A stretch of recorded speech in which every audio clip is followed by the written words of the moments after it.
فيلمنا بيبدأ في أوضة في فندق، وبنشوف شخصين وهم بيجهزوا وبياخدوا ولد اسمه ألتون ماير علشان يهربوا بيه لولاية تكساس. وبنعرف إن الشخصين دول هم روي ولوكاس، والاتنين في الوقت ده كانوا بيتفرجوا على الأخبار، والمذيعة في التلفزيون كانت بتقول إن إلتون اتخطف من الراجلين دول، وإن الاتنين دول أصلا مشتبه فيهم إنهم مسلحين، وإنهم جايين في مهمة القبض على الناس اللي بتتفرج على الفيديو وبتخرج من غير ما تعمل لايك ولا سبسكرايب. ولما شافوا إن الأمور بتتعقد، روي ولوكاس قرروا إنهم يكملوا رحلتهم. وبعد لما خرجوا من الفندق اللي كانوا فيه، الموظفة اللي كانت في الاستقبال بتاع الفندق بتعرفهم من التقرير بتاع التلفزيون، ووقتها بتتصل بالشرطة، والاتنين بيقرروا إنهم يهربوا من الفندق بسرعة. وهم في الطريق روي ولوكاس كانوا بيسمعوا الراديو اللي بيتكلم عن القضية، فقرروا إنهم ياخدوا طريق تاني علشان يضللوا البوليس. وبعدها لوكاس طفى النور بتاع العربية ولبس نظارة الرؤية الليلية علشان يقدر يشوف بالليل، وطلب من ألتون اللي كان بيقرأ كوميكس بنضارته إن هو يطفي الكشاف. وبعد كام ساعة كانوا عمالين يتنقلوا فيها من مكان لمكان، روي طلب من لوكاس إن هم يوقفوا، فلوكاس وافق وشغل النور من تاني. بس أول ما شغل النور لقى عربية واقفة في نص الطريق، وكان هيخبط فيها بس بالعافية قدر إن هو يتجنبها. بس فجأة بتظهر عربية تانية من الاتجاه المعاكس وبتخبط في العربية اللي كانت واقفة، ولما بينزلوا علشان يشوفوا الشخص اللي كان فيها بيلاقوه فاقد الوعي تماما. وفي الوقت ده عربية بوليس بتظهر، والضابط اللي كان فيها بيعرفهم على طول. ولما بيحاول ان هو يتصل بالاسم بتاعه، لوكاس فجأة بيطلع المسدس بتاعه وبيأمره ان هو يتراجع عن اللي بيعمله. والضابط وقتها حاول ان هو يتصدى ليهم، ولما جه يضربهم بالنار لوكاس سبقه وضربه. ووقتها واحد منهم جري وخد الجهاز اللاسلكي منه وطلب من الاسم ان هو يجي يساعده. وفي نفس الوقت ده في ولاية تكساس بنشوف القسيس كالفن، وده كان زعيم جماعة دينية، ووقتها كان بيطلب من العملاء بتوعه انهم يدوروا على إلتون. وبعدها سابهم وراح يقول الخطاب بتاعه قدام أتباعه. وأول ما بدأ الخطاب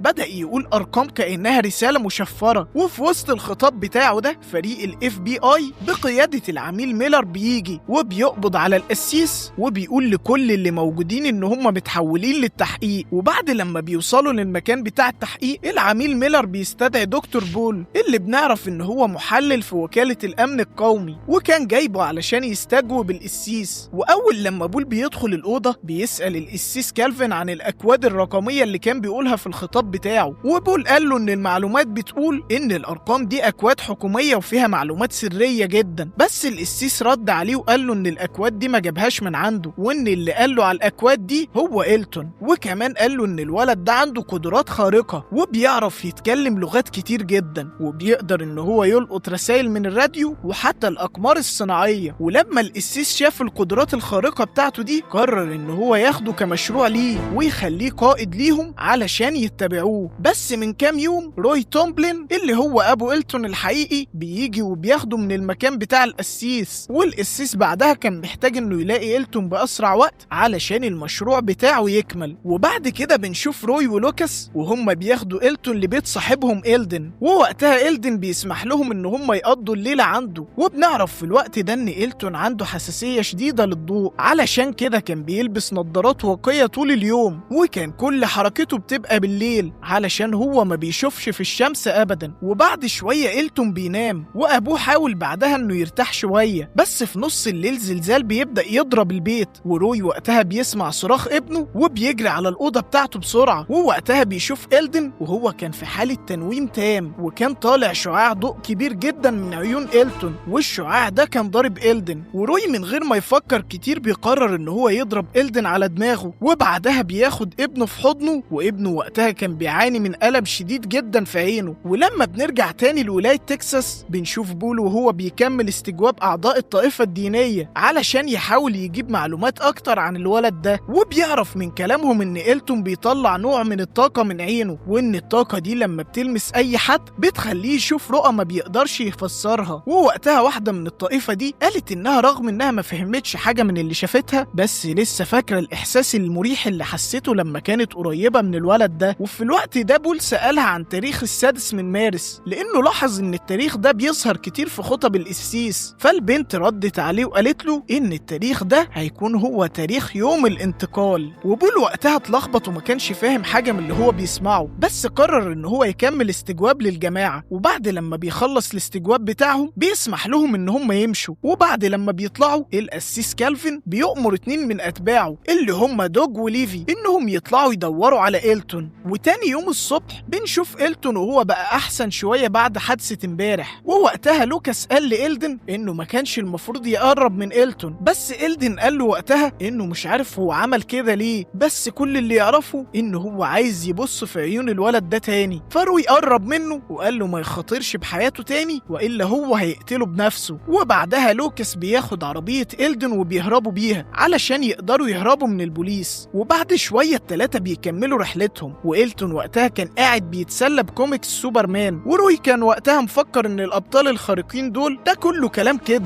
بس نظريته دي اتغيرت لحد ما شاف ابنه. وبعد كده بنشوف إلتون وهو قاعد بيقرأ، بس فجأة بدأ يتكلم بلغة تانية وبدأ يقول عبارات غير مفهومة. فروي قال للوكاس إن ابنه على الأغلب بيلتقط ترددات الراديو دلوقتي. ولما لوكاس غير المحطة لقى الرسالة اللي إلتون كان بيستقبلها، وده فاجئ لوكاس أكتر من ناحية إلتون. وبعد شوية بيقفوا عند محطة بنزين علشان يشتروا شوية حاجات. وروي وقتها اتصل بطليقته اللي هي سارة من تليفون عام علشان يطلب مساعدتها. وفي نفس الوقت ده إلتون بينزل من العربية وبيفضل يتفرج على السما، بس فجأة في ست بتقرب منه وبتسأله لو هو لوحده. ولما روي شاف ابنه بره العربية والست دي واقفة معاه جري عليه بسرعة وشده ناحيته وقال للست دي إن هو أبوه هياخده للعربية. وبعدها روي فضل يوبخ إلتون وقال له إن هو ما ينفعش يسيب العربية تاني لوحده. ووقتها إلتون اعتذر لوالده. بس بعد شوية بنشوف حطام بيبدأ يظهر في السماء وبيبدأ يقع على محطة البنزين كأنها نيازك. وبنعرف إن الحطام ده كان حطام قمر صناعي بيراقبهم. وبسرعة روي بينادي على لوكاس وبياخده علشان يهربوا، والتلاتة بياخدوا طريقهم ناحية بيت سارة. وفي الوقت ده بنعرف إن اللي عمل الحادثة دي هو إلتون علشان يدمر القمر الصناعي ده. وبعدها إلتون بدأ ينزف من مناخيره وودانه، وأبوه وقتها كان بيحاول يساعده. بس بعد شوية بيوصلوا لبيت سارة اللي أول ما بتشوف ابنها بتفرح جدا لأنها شافته بعد غياب طويل. وفي الوقت ده بنعرف إن لما قدرات إلتون زادت عن حدها سارة ما قدرتش إنها تتحمل كل ده وقررت إنها تسيب العيلة وتتطلق. والقرار ده خلاها تعيش بذنب كبير من اللي هي عملته. وعلشان تعوض اللي هي عملته ده وعدت روي إنها هتساعده في الاهتمام بالولد بعد كده. وبعد شوية إلتون بينام في الأوضة وسارة كانت ملاحظة إن في حاجة غلط مع ابنها. وبعدها سألت روي هم رايحين فين، فهو بدأ يحكي لها إنه من كام يوم إلتون وراه حاجات بتشير لمكان محتاج يوصل له بالظبط يوم السادس من مارس. وبالرغم إنه ما يعرفش بالظبط إيه اللي هيحصل، بس روي قرر إنه هو هيوصل ابنه هناك ووقتها كل حاجة هتتكشف. بس المشكلة إنه ما عادش غير 3 أيام بس على التاريخ ده. فروي وقتها قرر إنه هو يقضي الليلة في بيت سارة ويستنى الليل يجي علشان يكملوا رحلتهم. وفي الوقت ده بنشوف دوج وليفي والاتنين كانوا شايلين أسلحة وبيدوروا على أي معلومة توصلهم ليهم. ووقتها راحوا على بيت أم سارة وسألوها لو تعرف مكان الولد. ولما ما طلعوش منها بأي معلومة قرروا إنهم يروحوا على بيت إلدن. وبعد لما ضغطوا عليه قال لهم إن المجموعة كانت عنده من شوية ومشيوا. ووقتها دوج وليفي بدأوا يتتبعوا أثارهم. وبعد شوية بنشوف العميل ميلر ودكتور بول وهم بيظهروا في محطة البنزين اللي كانت متدمرة خالص. ووقتها بيعرفوا إن المكان اتضرب بقطع من القمر الصناعي اللي كان بيراقبهم، وكل الأدلة وقتها كانت بتقول إن الولد هو السبب في السقوط ده. وفي الوقت ده العميل ميلر بيخلي بول هو اللي مسؤول عن تتبع إلتون، وبول بيوافق وقتها. وبعد شوية بنشوف بول وهو بيلاحظ إن مفيش أي إشعاع حصل، بس بالرغم من كده قراءات درجة الحرارة في وقت سقوط القمر كانت عالية جدا. ووقتها فكر في فكرة وقرر يطلب طائرة مسيرة علشان تلتقط تباين الحرارة المرة الجاية وقت لما إلتون يستخدم قدراته تاني. وسارة شافت لوكاس وهو بيجهز عربية تانية علشان الرحلة بتاعتهم، ووقتها سألته ازاي اتورط في كل ده. ولوكاس قال لها ان هو كان ضابط بوليس وصاحب روي من وقت الطفولة، بس لما اتنقل للمزرعة الاتنين بعدوا عن بعض لحد من كام يوم روي ظهر بابنه وطلب منه ان هو يساعده. وكانت دي اللحظة اللي لوكاس شاف فيها الرؤية لما بص في عيون إلتون، ومن بعدها قرر ان هو يحمي الولد ده بأي تمن. وبعد لما العربية جهزت 3 استنوا يستنوا لما الليل يجي علشان يكملوا الطريق بتاعهم. وهم في الطريق سارة سألت إلتون لو هو السبب في سقوط القمر الصناعي في المحطة، ووقتها إلتون رد وقال لها أيوة أنا السبب، وقال إن هو عمل ده علشان يضلل السلطات اللي كانت بتراقبهم، وده خلاهم كلهم معجبين بقدرات إلتون. بس فجأة الولد بدأ يحس بضيق وهو جوه العربية، فروي قال للوكاس إن هو يوقف بسرعة، ووقتها إلتون ما كانش قادر يتنفس، وسارة حاولت إن هي تساعده، بس بعدها الولد بيعمل حركة بإيده كأنه بيمسك حاجة، وفجأة بيطلع ضوء ساطع من عينيه وبينور العربية كلها، وكل اللي في العربية اتعموا لثواني. وإلتون بعدها نزل من العربية وكان بيتنفس بصعوبة، وسارة نزلت وراه علشان تحاول تساعده. ووقتها لوكاس قال لروي إنهم لازم ياخدوا الولد للمستشفى، بس روي رفض لأنهم لو عملوا كده السلطات هتاخد الولد منهم، والاتنين بعدها بدأوا يتخانقوا. بس إلتون قاطعهم وقال لهم إنهم لازم يهربوا دلوقتي لأنهم جايين عليهم. ولما سارة سألته هم مين دول اللي جايين، إلتون شاور للسما، ووقتها كان في ضوء ساطع بيخترق السحاب، ووقتها إلتون قال لهم يستخبوا في مكان تاني، وبعدها طلب من روي إن هو ياخده ويدخل بيه الحقل، وروي وافق وخده ودخلوا جوه الحقل لحد ما لقوا كهف علشان يقضوا فيه الليلة بتاعتهم. ووقتها إلتون قال لباباه يستنوا لحد الفجر، وبعدها طلب منه إن هو عايز يشوف الشمس لأول مرة في حياته، بس روي رفض لأنه كان عارف إن الضوء ده ممكن يقتله، بس إلتون أصر عليه وقال له إن هو ده لازم يتعمل. وبعدها قضوا الليلة بتاعتهم في الكهف، وبعد لما الشمس طلعت إلتون طلب من أبوه يوديه تاني للحقل، وأول لما راحوا هناك فجأة جسم إلتون بدأ يطلع ضوء، وفي الأول الولد حس بألم شديد في عينه، بس زي ما في كوميكس سوبرمان بنعرف إن ضوء الشمس ده بيديله قوة أكبر، والطاقة اللي بتطلع منه بتعمل مجال وبتغطي كل المنطقة المحيطة بيهم. وفي الوقت ده في الفندق لوكاس وسارة كانوا مستنيين أي خبر عن إلتون وروي، وفجأة بيسمعوا الباب بيخبط، ولما بيفتحوا بيلاقوا إلتون اللي كان بصحة أحسن بكتير. وإلتون بيبدأ يقول لهم إن بفضل ضوء الشمس ده طاقته رجعت له من تاني، وإن هو قدر يكتشف في النهاية هو مين فعلا. وبعدها قال لهم إن هو من عالم موازي للعالم بتاعنا، وإن العالم التاني ده فيه كائنات غريبة. وروي أكد الكلام بتاعه وقال إن هو شاف الكائنات دي في اللحظة اللي إلتون فيها أطلق كل طاقته، ووقتها عمل مجال قوة بيفتح بوابة للعالم ده، بس الطريقة الوحيدة لإلتون علشان يعدي لازم يوصل للإحداثيات الصح بتاعت يوم الانتقال. وبعد لما سمعوا كل حاجة لوكاس وعد تاني إن هو لازم يساعد إلتون، وسارة وقتها كانت خايفة جدا إنها تنفصل عن ابنها تاني. وبعد كده المجموعة بدأت تجهز نفسها علشان تكمل الطريق، بس وهم طالعين لوكاس اتضرب بطلقة بندقية، ووقتها دوج بيظهر هو وليفي وبيطلبوا منهم إلتون. ولما روي بيطلع مسدسه بيحصل ما بينهم تبادل إطلاق نار، ووقتها دوج بيتضرب وليفي بيساعد صاحبه وبيرمي روي ولوكاس على الأرض، وبيقدر إن هو يربط إيديهم. وبعدين بيدخلوا لأوضة الفندق، ووقتها بيلاقوا سارة وهي بتحاول تستخبى مع ابنها في البانيو. وفي اللحظة دي عيون إلتون بتبدأ تطلع الضوء، بس ليفي بيستخدم قماش علشان يغطي وشه، وبعدها بيربط سارة في الحمام. وفي النهاية ليفي ودوج بياخدوا الولد وبيمشوا، وبعد شوية سارة بكل قوتها بتقدر إنها تحرر نفسها، وبتروح تساعد ريو يتحرر من قيوده. ولحسن الحظ لوكاس بعد ما بياخد طلقة بنعرف إن هو كان لابس بدلة مضادة للرصاص، وبعدها التلاتة بيجروا العربية علشان يلاحقوا المجرمين دول. ووقتها بيلاقوا الطريق مقفول بمجموعة عسكرية، والجنود بيأمروهم إنهم يقفوا في الصف، وعلشان ما يلفتش انتباه حد روي بيبدأ يمشي في الطريق بتاعه ببطء مع العربيات التانية. بس بعد كام متر التلاتة بيلاقوا نفس العربية اللي دوج وليفي استخدموها علشان ينقلوا الولد بيها، بس العربية كانت فاضية وفي بقع دم على الشبابيك، وما كانش فيه أي أثر لإلتون. ووقتها روي وسارة خافوا جدا من الأسوأ، بس فضلوا مكملين لحد ما عدوا نقطة التفتيش. وبالليل بنشوف سارة وهي بتساعد روي إنه يعالج جروحه، ولوكاس وقتها قال لهم إن إلتون ممكن يكون اتخذ من السلطات، وقال لهم إنهم لازم يعرفوا مكان إلتون في أسرع وقت. بس روي اعتقد إن خلاص الأوان فات وحمل نفسه مسؤولية عدم حماية ابنه. بس بعد شوية بنعرف إن زي ما لوكاس خمن الولد اتقبض عليه من FBI وخدوه لمكان سري، والفريق هناك بدأ يستجوبه. وإلتون وقتها اتحط في أوضة مع كمبيوتر علشان يلقط إشارته، وفي نص الاستجواب بول بيظهر في الأوضة، ولما إلتون بيشوفه بيقول إن هو عايز يتكلم مع بول لوحدهم، وبول بيتفاجئ من كلامه ده. بس الفريق بيوافقوا إنهم يسيبوهم لوحدهم في الأوضة علشان يقدروا ياخدوا أي أجوبة أكتر. ولما الكل بيخرج إلتون بيستخدم قدرته علشان يهكر الكاميرات اللي بتراقبهم، وكمان بيطلب من بول إن هو يدخل له الأوضة بتاعته، بس بنعرف إن الأوضة كانت مقفولة بقفل، فإلتون بيستخدم قدرته تاني وبيفتح القفل ده، وبول وقتها بيبدأ يقرب من إلتون وكان خايف جدا إن هو يهاجمه، بس بعدها بيسأله لو هو نوع من الأسلحة أو حتى منقذ